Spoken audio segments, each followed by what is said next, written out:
Good morning, everyone, and happy Wednesday. Welcome to our special inaugural webinar. Guys, we're going to look ahead to legislative landscape of 2021. We're going to talk about the impact at a Biden admin. I can't talk already, Kevin. We started. Inaugural is going to be the fun one. I already said that. I went by that really quick. We're going to look ahead at the impact of Biden's administration is going to have on our businesses and your businesses, the world of HR, and economy in general. I want to go a little bit of housekeeping. As we go through this webinar, please use the Q&A section to ask any type of questions. The Q&A section records nicely with the webinar. The chat section does not. And then after the webinar, if you want to review this recording or any of the other ones, if you go to dominionpayroll.com and click on the COVID button, learn more, all of our previous webinars and trainings are recorded out there, and any upcoming webinars and trainings that you want to sign up for are there as well. Also too, after this, if you have any questions that come up, if you just send your questions to questions@dominionpayroll.com, we'll be glad to answer those. Today, it's myself, Angie Trapp, and Kevin Wilson. So Kevin, I'm gonna let you take it. All right, well, good morning, everybody. I'm gonna stop my share so I can actually see some of my notes here, because as much of a political wonk as I like to think of myself, I cannot do it totally blind. All right, well, yeah, I think that, this is a little bit outside of what we normally do here. As many in the audience will know that Angie and I, along with Leslie and Tracy, have been doing these webinars since March and really focusing on the legislative landscape and stimulus and all the things that have sort of come out of DC, but have real bearing on our day-to-day lives as we run our businesses, pay our people, make sure that we're on the right side of regulations. But, elections have consequences, and we thought that, today is, a historic day. All inaugurations are, and we thought that we would sort of take a moment to sort of summarize what we saw in 2020. But really, we spent a lot of time talking about what has already transpired. We figured let's take a look forward, and see what can we sort of expect. And we're not going to be reading the tea leaves with certainty today, but there are certainly some broad strokes that we can paint this picture with today. But Angie, I mean, looking back at 2020, there's been a lot, to navigate. Too much. Right, I know. I'm thinking, obviously it's a broad brushstrokes is a year marked, by a pandemic, something that, we had certainly never seen in our lifetimes. A very contentious political environment. The last year of the Trump administration's first term, and the entire House of Representatives was up for election, all 435 seats, half the Senate. A lot of state and local level elections. So, elections in America, tend to bring some contention to the forefront in political years, particularly those marked by social justice movement and again, the pandemic and everything that goes into it. I think that I speak for everybody here at Dominion Payroll in saying it was a hell of a year. Yes, that's for sure. I think just as a quick look back, the CARES Act passed back in March, right at the end there. That was, the largest stimulus package that we've ever seen. The packages that came out in 2008, that bailed out some of the banks and the car companies. That felt like really big dollars. And then when we saw a $2.2 trillion stimulus package come out of the Congress, almost overnight, really, it was sort of a shocking and something that defined our work for a lot of the year. So that was the PPP program, extension to unemployment. There's $500 billion in corporate loans, airlines, and a lot of the large corporations in the U.S. got a piece of that money. There's funding for state and local government, and then direct stimulus checks to individuals. You know, and Angie, I know that you and I spent a lot of time, you know, particularly in the last couple months of the year, going, I think there's supposed to be more stimulus. We did. And I think every political wonk out there, everybody who's looking at the Beltway really expected to see that happen. And we had to wait until pretty much the 11th hour. December, we saw a $900 billion stimulus package come through, some $600 payments to individuals. Let's see, I mean, the restarting of the PPP loan program, which those applications opened yesterday for everybody. And so that's clearly going to be a big topic here in the first quarter of 2021. Fortunately, that program isn't getting revamped outside of, you know, a couple little changes here and there, but we've gone through that process, and so we should be able to navigate that with relative ease. A couple other big things, you know, mortgage. You know, there's been a lot of talk, you know, eviction freezes, moratoriums on foreclosures on mortgages, student loan interest freeze and forbearance for people. You know, a lot of those things that were really, you know, started in March, and they've been a little piecemeal through executive orders, through legislation.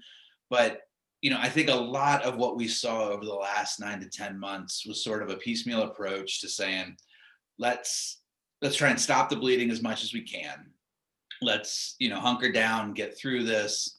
And, you know, there's been limited successes. There's been some successes, some programs that are going to carry forward, some that expired, you know, with 2020. But yeah, so I think that gives us sort of a good look back on 2020. But, you know, the elections in November were really a big story, and that's really what's going to have an outsized impact on what's ahead. Well, good. We got a couple things I want to go over. What does the current makeup of the state and federal government look like after today? Sure. So some big changes and some not so big changes, frankly.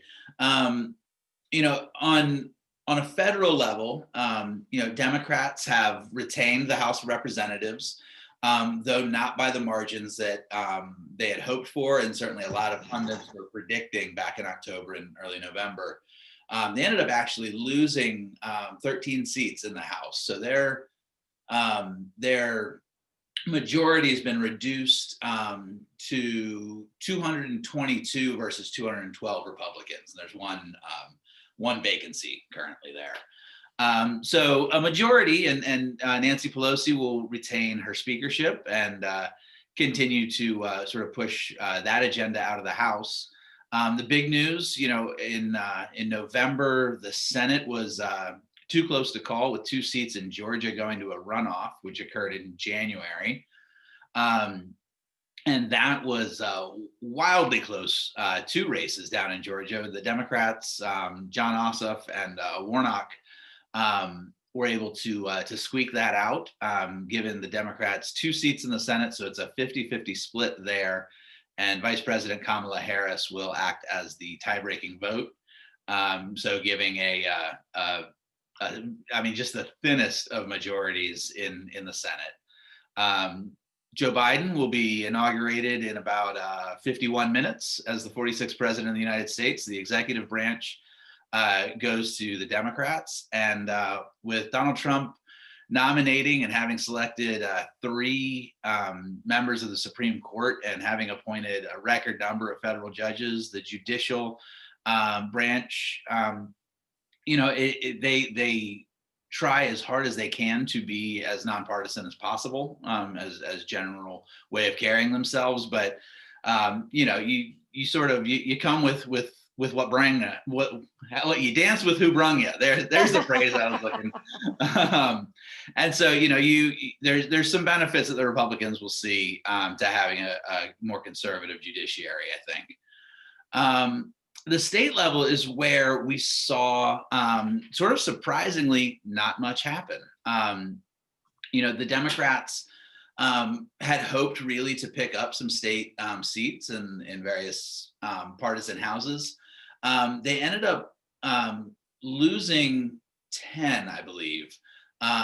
And so the Republicans for the last at least 10 years, if not 20, have had an outsized impact on state level politics.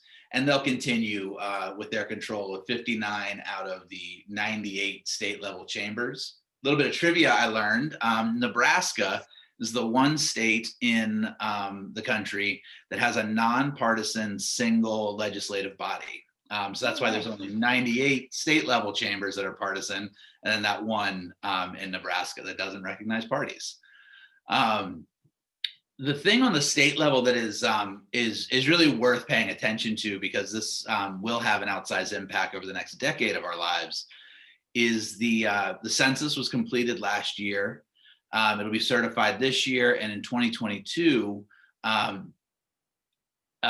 36 states will redraw their district lines according to the information collected in the census. Republicans have demonstrated 10 years ago that they are experts at drawing these maps in ways that favor them, and Democrats would do exactly the same thing.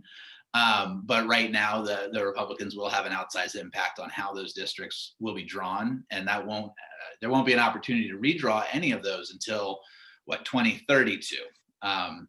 So that's something the Democrats had really hoped to sort of stem the tide on, and they will not have that ability. And so elections have consequences, as everybody likes to say. They do. Yeah. So I mean that's a good summary, I think, on sort of where state and federal government sits right now. I see what you do in your spare time. I call myself a payroll nerd. You're a political nerd. I read too much to be healthy. I was going to say, wow. Okay. So this year was dominated by a pandemic. Healthcare and health policies are sure to be forefront in the upcoming administration and class of Congresspeople. What do you expect to see on that forefront for 2021? Sure. A lot of Democrats, in 2016 for sure, again in 2018, and then definitely you saw really strong, influence of healthcare in terms of what Democrats thought they could run on. It's no joke. Anybody who has, gotten an exorbitant medical bill. I remember seeing an itemized $17 Band-Aid for one visit to an ER a couple of years ago. There are elements of our healthcare system that are broken, and there are competing proposals on both sides of the aisle. Democrats are going to have their opportunity to sort of push forward things that they are going to want to see in the healthcare space. The Affordable Care Act that we know and love, it hangs in there, if only by a thread.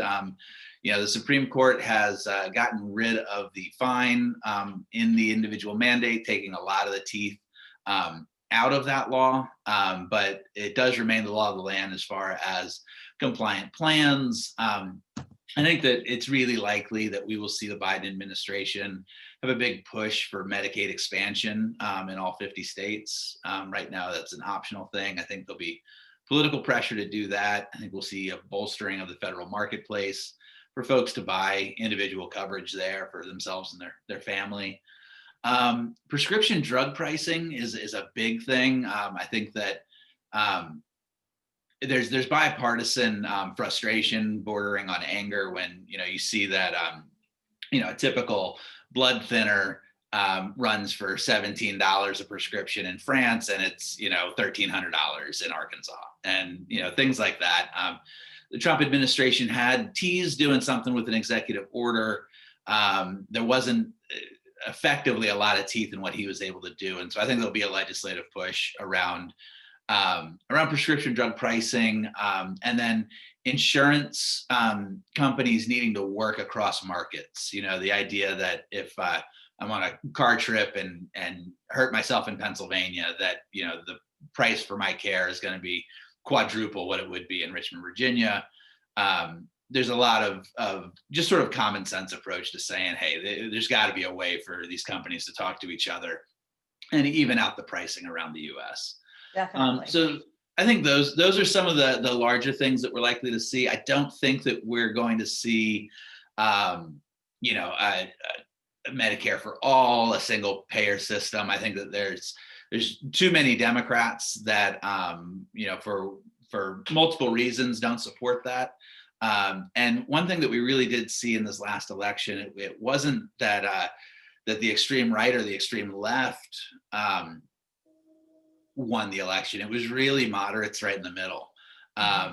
And the U.S. has long been, you know, a moderate to slightly conservative country, and I think that you know, I just don't know that the tide is necessarily the momentum's not there for a single payer system, and frankly, it's one of those really motivating factors on the right to decry socialism, and really motivating for progressives. You know, AOC and Bernie Sanders really pushing for you know, a fully socialized healthcare system. But what we've seen is that cries on both of those sides really motivate the other side to vote. It almost works against the people that want those things. So, you know, I think that we're unlikely, just given the legislative priorities, to see a revolutionary kind of legislation come out, particularly in the first year or two. Paid leave is something that has gotten a lot of traction. And so often we see sort of the knock-on effect where a law gives people access to a privilege or a right, you know, a new benefit, and it becomes really politically difficult to take it away from people. And so what I really suspect in 2021 is that we're going to see states sort of play as incubators of paid leave. I know there's some legislation in Virginia that's moving along. You know, obviously it's a cost that will be disproportionately borne by businesses. I know that, you know, in more of a white collar professional environment, you can do paid leave without necessarily having to put another body, you know, in that desk. But in retail and restaurants, it's a much more difficult proposal. I would suspect in 2021 we see some legislation pass at the state level, sort of see what works. And you know, given some of the slowness of these things, I wouldn't expect a national paid leave policy to come out of Congress until those challenges that are going to happen rise to the Supreme Court. It needs to go through Congress. I'd say that we're still probably 5 years out on a national policy on that. But we do have the extension right now of the EFMLA. It's a voluntary thing just through the end of March. We've covered that pretty extensively, and I know you're super familiar with that, Angie. Oh, yes. I dream about that stuff. I know, right? But yeah, you know, I think that we may see some extension in a future stimulus package, but I don't think that I don't know that the political will is there to make a permanent sort of extension. I think it's more of a pandemic era policy that we'll see die by the end of the year. Okay. So unions under Democrat administration tend to grow. How likely are we to see increases in union membership and political strengths in 2021? You know, that's an interesting question. It's something that I'm glad you get to answer it, not me. No, I'll just throw it to you. Take it away, Angie. No, I'm good. You know, the 1930s saw the labor movement in the U.S. You know, really kickstart a lot of the protections that we enjoy to this day. The National Labor Relations Board, OSHA, the 40-hour work week, overtime, all of those things sort of came out of the Great Depression. And they've been expanded on and tweaked and regulated over the years. But going back to the 80s, we've really seen a big decline in union membership. You know, as manufacturing has sort of dried up in the Rust Belt states, we're still the world's largest manufacturing base. It's just we've declined significantly, and really expanded in our services, our professional, that aspect of our economy has grown substantially in that time. And a big part of that has been a decline in union membership, and with that, union power. Democrats have long enjoyed union support, but we all saw that get turned on its head in the previous election, where you're seeing a lot of folks that Democrats could typically rely on for their votes, and they didn't really do the work that needed to get done to court them, and we saw a lot of folks in working class former Rust Belt states go from reliably Democrat to voting for Trump. And I think that there's a lot of turmoil right now in the demographics of the U.S. and who's feeling seen and heard by the political elite. So I think that the answer is that frankly, unions are at a 50-year low in terms of membership, and their power has waned quite a bit. I think that Democrats do tend to inspire a little bit more, but I think that I don't know that unions are going to exercise a really big impact on many workplaces in 2021. The one thing that we can definitely see moving into sort of the center lane of American politics is this fight for 15, the idea of increasing the minimum wage. That's union supported. It's got a lot of support on both sides of the aisle, but it's a contentious issue. But it's one that the Biden administration is going to throw its weight behind, and I expect that we will see those arguments, in the halls of Congress and out in the street as well. So that is really the thing to be looking for is at $15 minimum wage. Wow. I know. Well, the big question on many people's mind, and mine as well, is what is Biden's $1.9 trillion proposal? What's in it? Gosh, I mean, what can you buy with 1 trillion, 1.9 trillion? I'd like to try. Right? I'd like to try to spend it. Yeah, my Amazon cart would look pretty interesting. So yeah, Biden has rolled out what he is terming the American Rescue Plan. $1.9 trillion. That's a chunk of change. And on sort of this topic, a little bit of trivia in terms of the stimulus that the U.S. government has injected into the economy. If you look at every dollar that has ever been printed, 20% of them have been printed in the last year. Holy cow. I mean, that's just staggering. And I fully expect to hear, fiscal conservatives will be in fashion again, and the idea that we have to watch the deficit will be a big talking point, and not without good cause. It's a tremendous amount of money, and it's something that it is debt borrowing. Fortunately, countries, unlike people, don't pass away, and so there is a much longer timeline and a much deeper pocket to sort of borrow against. But at the end of the day, being trillions of dollars in debt is something that we saddle with every generation, and eventually there will have to be tax cuts or defaults or something along those lines. But that's not on the near horizon. So let's focus on what is in this proposal right now. 1.9 trillion, like I said, it's a big chunk of change. Of most interest to a lot of people, direct payments of $1,400 per individual. That would be, if you're married filing jointly, it'd be $2,800 for you and your spouse. If you've got kids that are dependents, 17 or under, that's $1,400 for you.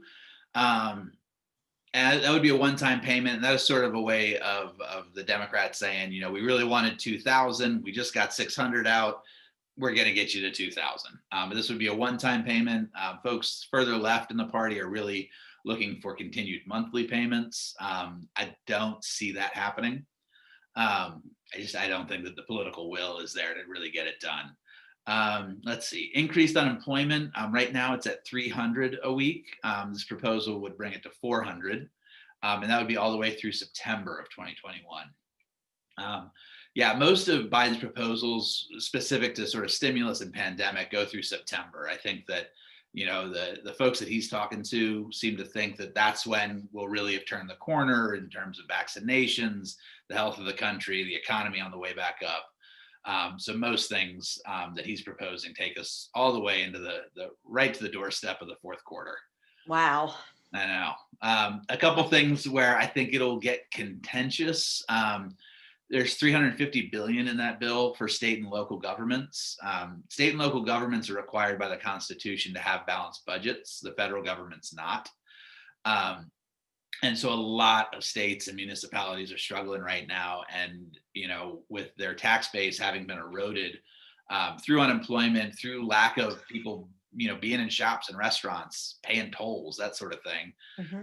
They've lost a lot of money, and they're looking around, and community theaters and things and parks and things like that are certainly on the chopping block. But I've heard some small towns that are looking at their fire departments, their police force, things like that. That's scary. It is. But Republicans have over the last several months been really hesitant to give money out to local and state governments. And so I think that's going to be a pretty contentious fight there in Congress. One last thing for any parents out there, this proposal would look to increase the child tax credit to $3,000 and make it fully refundable, rather than, if you're owed a refund, you get that full $3,000 in a refund to you. So that's as a child, or a father of two, a child of two, father well, of two. It works out well too, right? A couple other things just about Biden's sort of legislative push. I think that there's a second plan that he's already started to tease that he's going to push out in mid-February. And this one is really wide ranging, but would tackle jobs, infrastructure, climate change, and racial equity, also including support for forgiving up to $10,000 in student loan debt that's held by the federal government. So, these are big and bold pieces of legislation, and they grab headlines, and they maybe sound good, and you think, oh, okay, wow, I wouldn't say no to $1,400. These are proposals, and the president can propose all he wants. It's Congress that writes the laws, and so we'll see what happens there. There are some things that a president can do, and later this evening we fully expect that President Biden is going to sign a lot of executive orders and memoranda. Every president does this on day one. This is a way to signal to your base, hey, I hear you. I ran on this, and I'm coming in the door hot. Yeah. But there's going to be, frankly, a lot of undoing of President Trump's executive orders that are going to happen in the next 24 hours. And some splashy things that Joe Biden campaigned on. We can expect to see the U.S. Rejoin the World Health Organization, rejoin the Paris Climate Accord, the Keystone XL pipeline. That was a fairly left of center cause celeb, and Joe Biden is going to cancel the permit for that. The so-called Muslim ban, Biden is likely to reverse travel restrictions from predominantly Muslim countries, halt construction on the border wall, and he's creating an official, I believe it's a cabinet level position for this year that will be the COVID-19 response coordinator. That'll answer directly to the president. So that elevates that task force to a cabinet level position. I was looking over some scheduling of the the inauguration events and everything. I think we can expect all of those to get signed about 5:30 this evening. So a lot of changes on day one. Holy cow, I know. So what's 2021 look like for job growth? Different sectors of the economy, like manufacturing, retail, service. And what is the stock market going to do? Yeah. Don't we all want to know? I mean, a year of contention, and it just felt like everywhere you turn there was cause for panic, and my 401k has never been happier. And that's the strange thing when everything feels like doom and gloom, and you're like, well, maybe there are better days ahead. No. So, I think it's incredibly important to say in any conversation on the economy, the stock market is not the economy. The stock market is fundamentally forward-looking. It tries to bake in, known risk and assess accordingly. Frankly, if the Treasury is printing money left and right and sending it out, the stock market does fine. It does really well because a lot of that money gets invested into companies. And whether that's me hopping on a Robinhood app and buying $100 worth of Amazon because I see how many packages show up at my door every day, and I think, well, it can only go up, right? Yeah, so I think that the stock market is in a spot where it can remain strong. There are plenty of folks that see similarities to the dot-com bust of the late 90s. I don't think that the fundamentals are really the same. I think there's some exuberance in the market for sure, and we see Facebook, Apple, Netflix, Google, the FANG stocks really driving that sector of the economy. Uber, Tesla, a lot of money being made in those companies, and there may likely be in store for a drawback, but I don't think that we're in the same spot where we were 20 years ago, where if you could just put .com at the end of at the end of a word, you could get somebody to give you $2 million. So we'll see. I think that I wouldn't take everything out of retirement and put it on Black 32 in the stock market, but it seems poised for continued growth. Let's see. So looking really at the economy, what are jobs looking like? Yeah. The first 6 months of 2021 are going to look a lot like 2020. I think that depending on how some of these policies work out, there's some real drags, frankly, on job growth. Restaurants and retail were just walloped in 2020, and they're the PPP program, that second draw, is really going to be helpful, but it's not a replacement for an active economy. So people are going to be unemployed or underemployed. We're looking at 10 million people unemployed right now in the U.S. That's about half of how bad it got in, I think, June. But the last 2 months of job numbers haven't been great. So I think that we really need to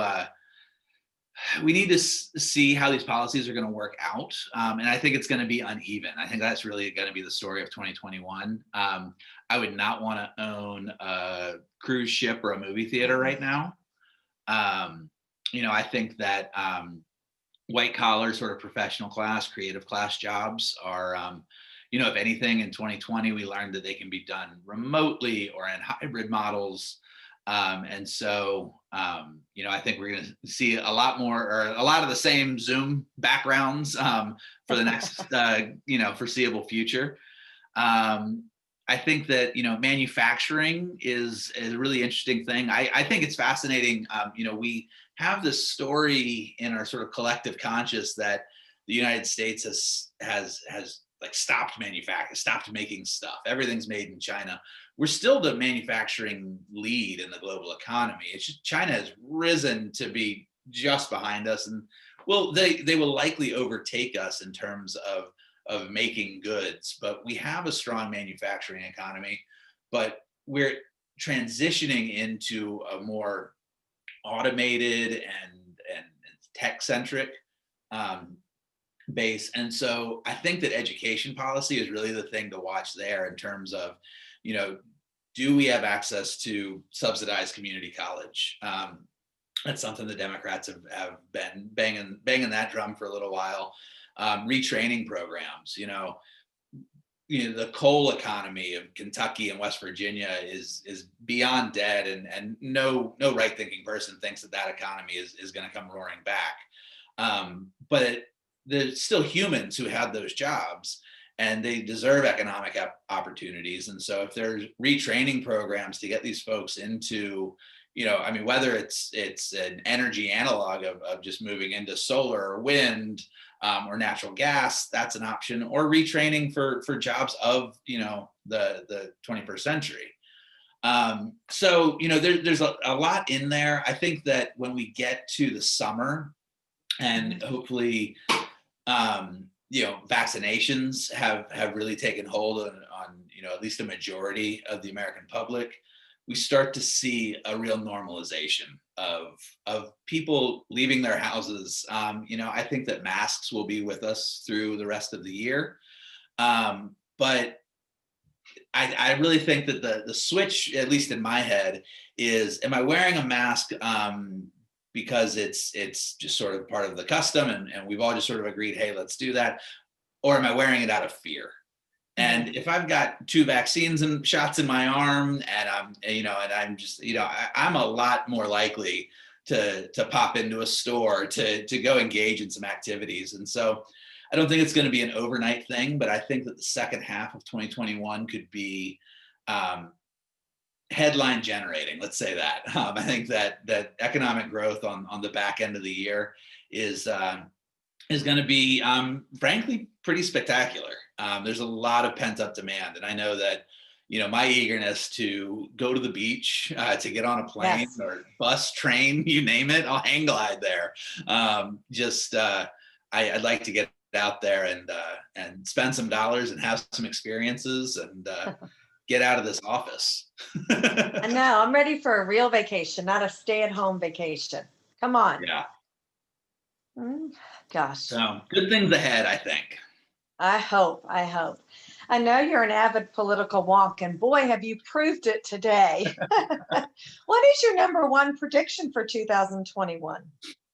Well, I joke that flying monkeys might be number one on my 2021 bingo card.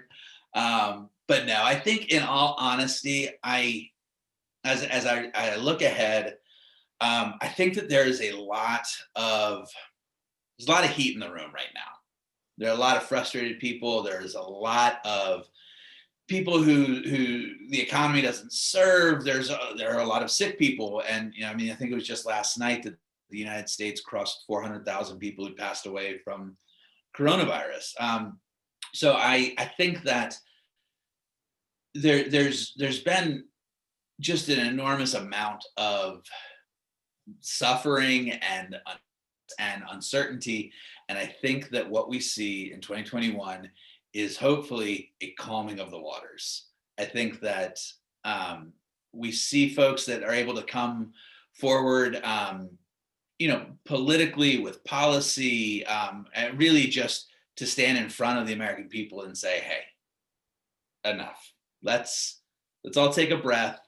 Let's, move some policy things forward that need to get done. Let's clean up a little bit here. I'm not saying that 2021 will be without contention, but I don't think that folks on the far left or the far right, I don't think that their predictions for a cataclysmic follow-up to 2020 are accurate. I think that I think there's a collective exhaustion. I know I feel it. Yes. And I think that having competent leadership and folks that are just trying to get the work done, I think that's going to carry the day. And I think that we'll see sort of a more reserved nature in our politics for a period of time. Americans have a way of stirring the pot and getting back to that again. So, I don't think that it'll necessarily be a trend that holds for the century, but I think that we'll see a more staid and sort of just direct approach to governing in 2021. Or flying monkeys. I'm not taking that one off the table. I like the flying monkeys. Yeah. Well, that's the end of my questions. So that brings us to the end, and there are no questions in the queue. So the only thing I have to bring up is tomorrow at our 11 o'clock webinar, we're going to be going over the onboarding portion of iSoft. So we're going to be showing how you can electronically onboard your employees and get rid of some paperwork. But that's all I have. Kevin, do you have anything else? No, I'd just say thanks to everybody for tuning in today, indulging me, my political monologue here. I hope it was helpful, and maybe, I hope it was sort of a good, concise way to just sort of look ahead and know what to expect. And, I think, in about 20 minutes, we're inaugurating the 46th president of the U.S. and I'm excited to tune in and wish nothing but the best for the American people and the oncoming administration. Definitely. All right, Well, Angie. thank you. Yeah, absolutely. It was good seeing you this morning. It was good seeing you. Bye, guys. Bye.